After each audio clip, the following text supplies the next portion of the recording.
Well, thank you very much. It's great to be here, great to be with the governor. We've been speaking a lot about the problem, and it's a big problem, and it'll get solved. We want to pay our love and respect, and we say God bless you to those that were killed in this horrible fire.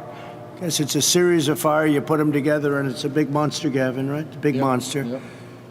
But we are showing and give unwavering support for the people of California, and I have to say for the state of Washington and Oregon, who we're very much in touch with, also declaring your declarations. We have declarations for all three. Governor of California called me up, and we immediately signed the declaration. I think a lot of people would take a lot longer, but we wanted it fast. And I want to thank all of the FEMA people for doing such a great job. We really appreciate it. They've been fantastic. They've been fantastic. And thank you to Gavin Newsom, Acting Secretary of Homeland Security Chad Wolf, FEMA Administrator Pete Gaynor, and all of the people, state, local leaders. They join us today, and we're having a separate news conference a little bit later on some other subjects. And I just want to thank everybody. It's been pretty amazing. In August, I approved a major disaster declaration for California. I've approved, I think, Gavin, about 40 Stafford Act declarations, so very quickly, because we want to get this thing taken care of, including fire management assistance grants to help multiple states stop the fires. More than 28,000 firefighters and first responders are combating the fires in California, Oregon, and Washington. Over 230 soldiers are fighting the August complex fire. And that's the largest fire in California. Yep. That's the big one. That's the biggest. Yep. And we want to thank all of the brave fighters. We want to thank these incredible people, the first responders, service members who are racing to the extreme peril, really, of their lives and extreme danger. Soon after the event, I'll present the Distinguished Flying Cross to 7 military heroes who recently braved raging fire and suffocating smoke to save lives. So we have 7 people that were recommended very strongly by your representatives, and we're going to give them a very nice medal, a very important medal, for a U.S. medal that's very powerful, very important. Yep. So I know you like that. Together we'll keep the people safe. I want to thank the governor for the job he's done. We've had great coordination, great relationship. I know we come from different sides of the planet, but we actually have a very good relationship. Good man. And Governor, would you like to say something, please? No. Well, it's great to have you back here in the state, Mr. President. Thank you for being here in particular with 2 of the Coast Guard aircrafts that we're now bringing into the California family that are being retrofitted, these C-130s. Just an example, another example of the partnership between the federal government and the state of California. That partnership, of course, extended with the incredible collaborative spirit of FEMA. Pete has done an amazing job. He's known by first name as Pete out here in the state of California. Bob Fenton, his regional director. We're joined by Tom Porter, the chief of CAL FIRE, head of natural resources, Wade Crowfoot. Pleased to have the Fresno County mayor here, Mayor Mims, and of course, supervisor from up north in Siskiyou was kind enough to come all the way down. We've got fires from Siskiyou County, right up there at the border of Oregon, all the way down to the Mexican border. About a month ago, literally to the day, we began to have a series of 14,000 lightning strikes over a 3-day period. 1,100 fires have sparked in the last month. 2.8 million acres just in the last 30 days have burned. Unprecedented in California history. 3.2 million over the course of this calendar year. There's over 16,500 firefighters currently out in the lines. And I'm very pleased and I'm very grateful, Mr. President, that you're recognizing some of the other heroes, those National Guardmen and women that did an extraordinary job saving the lives of hundreds and hundreds of people stranded with some of these most intense fires. You mentioned the August complex, 789,000 acres, the largest in California history. We have a series of forest fires, but also brush fires and grass fires that we're tackling. We've made great progress in the last few weeks. Though tragically we've lost 24 lives so far to these battles. 4,200 plus structures have been lost and 44,000 people have evacuated. I want to thank you and acknowledge the work that you've done to be immediate in terms of your response to our FMAG request 14. We were just talking, Mark Gilladucci is the head of the Office of Emergency Service, this may be a record that the states received in the FMAG support, as well as the major disaster declaration, which you referenced on August 22nd, which was profoundly significant, not only to help us support our mutual aid system, but also individuals that are in desperate need of support. We can agree to disagree, and I appreciate your frame on the politics of this, but let me just acknowledge two things briefly, and I'll turn it back to you. There's no question when you look past this decade and looking past almost 1,000+ years that we have not done justice on our forest management. I don't think anyone disputes that. I want to acknowledge we have our U.S. Forest Representative here. The state of California, your administration just entered into a first-type commitment over the next 20 years to double our vegetation management and forest management. Right. I want to thank you for supporting that effort, funding that effort. We acknowledge our role and responsibility to do more in that space, but one thing is fundamental.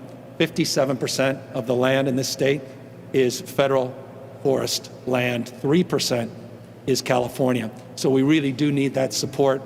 We need that emphasis of engagement, and we are fully committed to working with you to advance that cause. And final point, I'd be negligent, and this is not, and we've known each other too long, and as you suggest, the working relationship I value. We obviously feel very strongly that the hots are getting hotter, the dries are getting drier.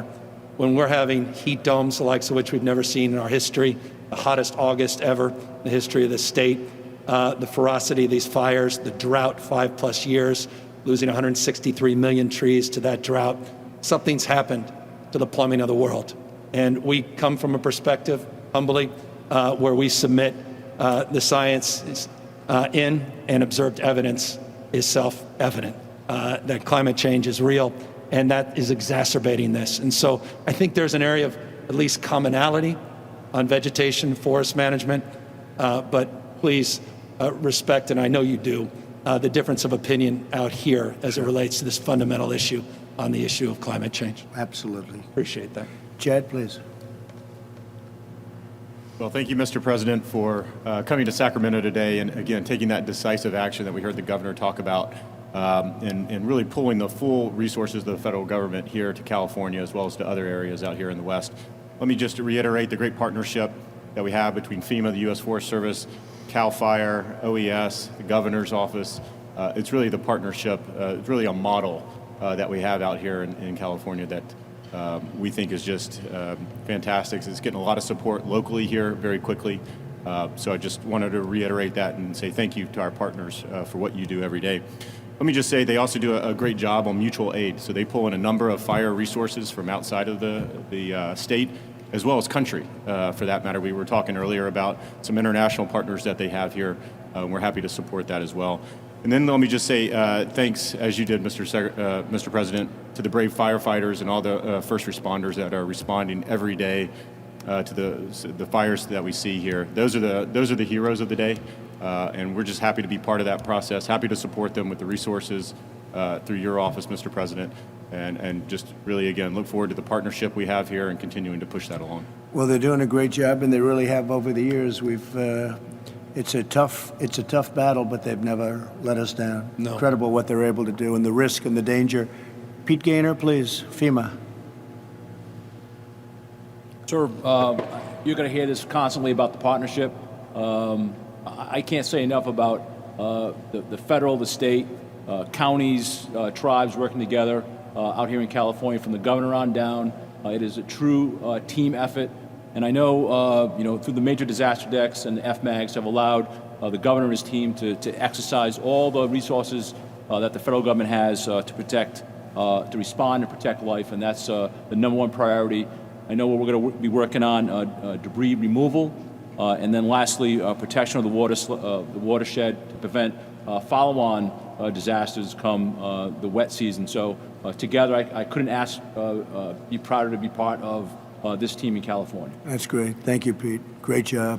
Let everybody know what we think. Incredible job. So Wade and Tom, please. Yeah, well, from our perspective, there is amazing partnership on the ground, and there needs to be. As the governor said, we've had temperatures explode this summer. You may have learned that we broke a world record in the Death Valley, 130 degrees. But even in greater LA, 120 plus degrees. And we're seeing this warming trend make our summers warmer, but also our winters warmer as well. So I think one area of mutual agreement and priority is vegetation management. But I think we want to work with you to really recognize the changing climate and what it means to our forests and actually work together with that science. That science is going to be key, because if we ignore that science and sort of put our head in the sand and think it's all about vegetation management, we're not going to succeed together protecting Californians. Okay. It'll start getting cooler. You just watch. I wish science agreed with you. Hey, well, I don't think science knows, actually. Tom, please. So, Mr. President, if you're okay, I'd like to approach the map. And Yeah, I'd love that. Okay. Thank you. And Go ahead. Governor, good? That's great. Thanks, Chief. So on my way, I'll just iterate. That enters into as has been already identified. But I wanted to approach the map because what this displays very simply is all of the green is federal lands, Forest Service, BIA, BLM, all of the agencies included, Fish and Wildlife Service. The yellow is all private land. And then that 3%, you can't really see, it's scattered out here, that's the state lands. But what we have showing here is the ownership and then the fires that we're currently fighting. All the way from down up near the Mexican border, within 8 miles of the Mexican border, all the way into Oregon. So we've got 1,000 miles spread between these fires. We have about, in order to put line around these fires with all the partnership we're talking about, we have to cut line, scrape line in the ground from here to Chicago. So it's a lot of dirt we have to move. But And why is that? Why are you doing that? you have to put a line between the green and the black in order to put a fire out. Really? We do. So what we're seeing is in the south here, in around 2000, we had beetle kill that caused large fires, the Cedar Fire, the old fire, Right. the Grand Prix, huge fires in 2000. 2010s through the 15 time, massive beetle kill in this area and large fires throughout. Well, those trees have died anyway, They died from the beetle kill. From beetles, from drought. so they were largely dead, or the area was largely dead in terms of the trees? They were they died from the beetle kill, and now they're being burned up by the fires. Yeah. Now we're also seeing here's the. Do you view that differently when the trees are dead and the whole area? Because I know the beetle kill has been terrible. Yes. So do you view that differently? And now you're going to be clearing it or doing whatever you're going to do? 163 million, so it's, Yeah. boy, it's a No, it's hell of a something. job, right, to start clearing that out. Yeah. So we focus But those around trees are the- dead, and therefore they're very flammable. They're They explosive. are. They are. And so then we have what I'll call the asbestos forest, the redwood region. It doesn't burn more than a few hundred acres on occasion. With this year we have 85,000 plus almost 60,000 plus these fires are getting into redwood as well. We're going to have over So 100,000. why is not, because of the thickness, the power of the tree? Why aren't they burning? They have bark that's about 2 feet thick. And they're very And wet. they're very wet. They're very resilient to fire. So Are you very losing good. some redwoods or almost Some none? redwoods are dying, but most of them will be okay. It's everything else that's getting. No too kidding. bad. That's something. I'd never heard that before. So with time they could go, but the fact is they don't go with the fires. That's a So, fantastic. yeah, and they're 2,000 years old in that area. That is so incredible. It's incredible to see. Think of that, yeah. Yeah. So that's kind of the landscape. So your giant redwoods are where? What area? The giant So redwoods. we have coastal redwoods, and then we have giant sequoia, which is they're the biggest girth of a tree. And they're in good shape. They're getting burned, but they will also survive. Those ancient trees will survive. But this fire down here, the SQF complex, is Will the bark regenerate on the outside eventually? the bark will continue to accumulate on the outside, and then the tree will continue to. Do you survive. see a big difference? Yes. You see, will that change with time, where you don't see it, or will you always know there was a fire there? We'll always know there was a fire. You'll always know 'Cause on the redwoods. They get scars. Yeah. Over time. That's how we can tell. Well, how that they're in dead. itself is a shame when you think, right? Oh, boy. That in itself is a shame. So that's an incredible story. Thank you very much. Appreciate it. Mark, would you like to say something? Well, Mr. President, first of all, thanks for being here. the term I use here is a term I use, one team, one fight, and it really does represent everything that you're seeing today. All the agencies that we're working with before, during, and then after these disasters occur. I couldn't be more pleased. Our partnership with FEMA has been fantastic. Right now, as you mentioned, you've provided a major disaster for 11 counties within the state, different categories, and many of the people who have lost things have already started to register with FEMA, and that's been really a beneficial support to us. Right. So we appreciate that. And the mitigation is really, really critical. Since 2017, we've done 94 projects, about $138 million worth of mitigation focused on fire prevention. It's a whole variety of different kinds of projects and programs within the wildland and what we call the WUI, the Wildland Urban Interface, to try to buy down the amount of impacts that these fires are occurring. And so we really appreciate that. All these new fires and this new declaration provides additional mitigation funds, which we will turn back around and continue to support the mitigation How many efforts. individual fires do you have? I think we have right now actively about 29 major fires. So when you add them all up, this is about as big as it's ever been, right? Yeah, I mean, well, 1,100 just since, I mean, think about that, 1,100 fire starts in the last 29 days, but 29 complexes. So we all put them out, most of them are put out early. Making tremendous progress. The three largest, they're still active. Two of them are substantially contained. Yeah. The August, we have still a lot of work to do. And Governor, if I could, just for the president, this is a bar chart that shows the acreage burned over the years. Top bar is this year. And the real scary part, Mr. President, is we're only partway through the season. Right. The worst fire that you obviously visited, the Paradise Fire, was a happened bad in one. October. So we're still, staring down the barrel of worse fires potentially this We year. were there together. Let me ask you in Paradise. So did they have, it was like a blowtorch, right? Because the winds are 85 miles an hour. Nobody's ever seen anything like that. So that was different. Has there ever been anything like that in terms of the power and the heat? Well, I'll tell you this, sir. The creek fire that the sheriff evacuated folks from is generating some of the worst heat in Fresno and Madera counties that's ever been experienced, creating its own weather cloud that almost looked like a mushroom cloud. I see. So that creates the heat also. That's incredible. Would you like to say something, please? Yes, first of all, thank you, Mr. President, for coming and visiting California. And on behalf of Fresno County, who I'm speaking for today, I want to thank you for your visit. Beginning on September 4th, our creek fire started. It impacted not only the residents, but utility infrastructure that services California. That's right. Yes. That's right. That's a big problem, isn't it, huh? How is that going? Progress. We got the largest utility in the United States, PG&E, out of bankruptcy in record time with Good. firm commitments to make sure we Good. never walk back down that path. Good. That's a lot of utilities that are burning up, though. Yeah. Go ahead. So our fire right now is over 200,000 acres, and it's really more than any single local government can take care of. And so we are asking for assistance. And we've already made some progress today by getting a hold of FEMA, and I made a request from Pete to have a representative right in our command post, and we're making that happen. So that's going to be very valuable for us. Not only has it impacted our woodland, but the families that have lived there for generations in that area.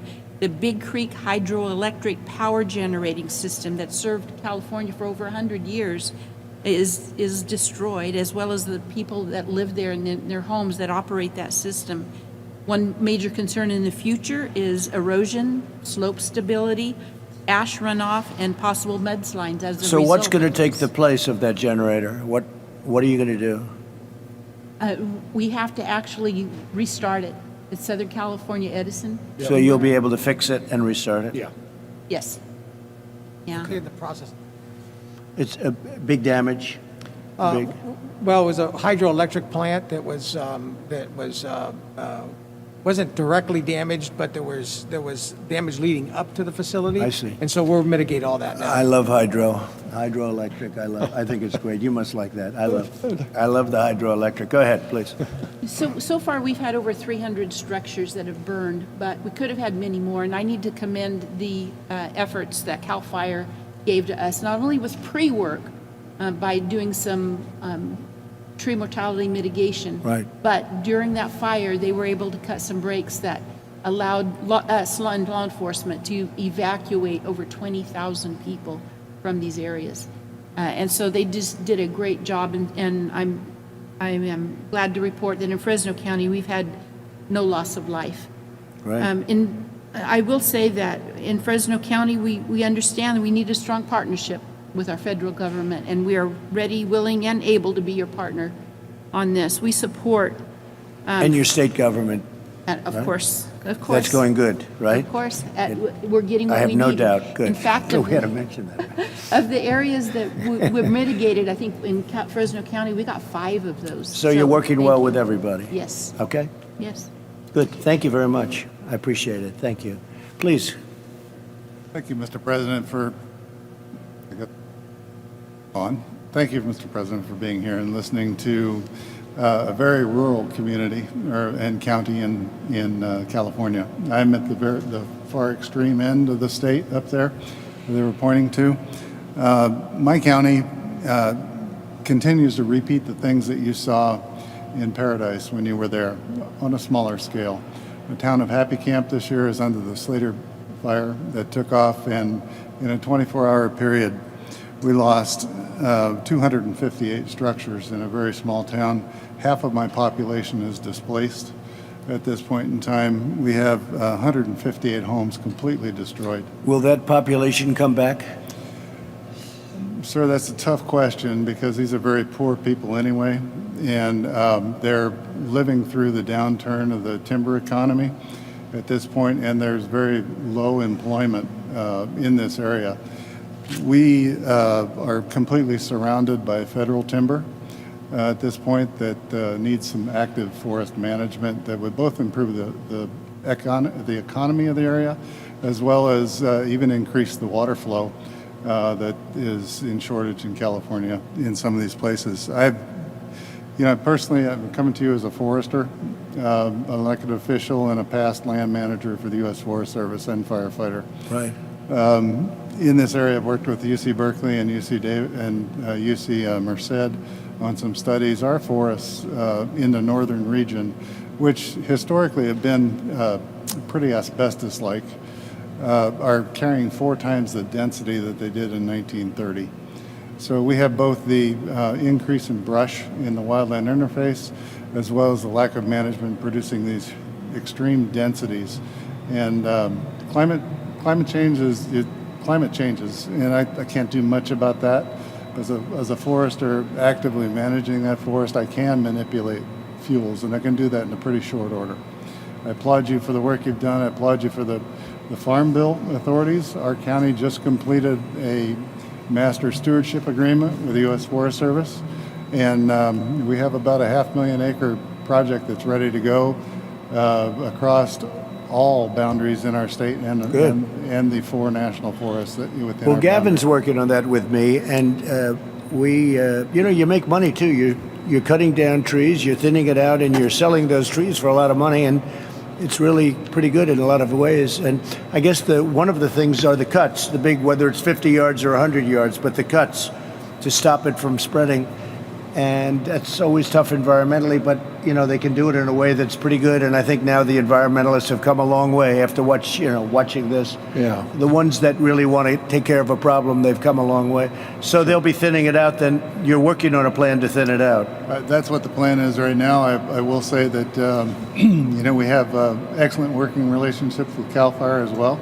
Good. And we need to marry the state programs with the federal programs across boundaries and jurisdictional boundaries so that we're effective in moderating large fire behavior. Good. And Mr. President, just to the supervisor's point, that's exactly what the stewardship partnership that we advance with your administrations will do in the next 20 years, is we're sharing maps, we're sharing resources, we're prioritizing, we're doubling the number of acres federally managed, state managed, and I will say just humbly, we've got to double it still, meaning the partnership was significant. It was first in California's history with the U.S. government, but we're going to need to do a lot more Well, to the I'm all extent we for can it. provide. That's more something support. I feel Big so deal. strongly about. You can knock this down to nothing. You go to Europe and different places in Europe, countries where they're forest countries, and They're very, very strong on management, and they don't have a problem. They really don't have, with, as they say, more explosive trees than we have in California. So thank you very much for your comments. But we're working on that very hard together, and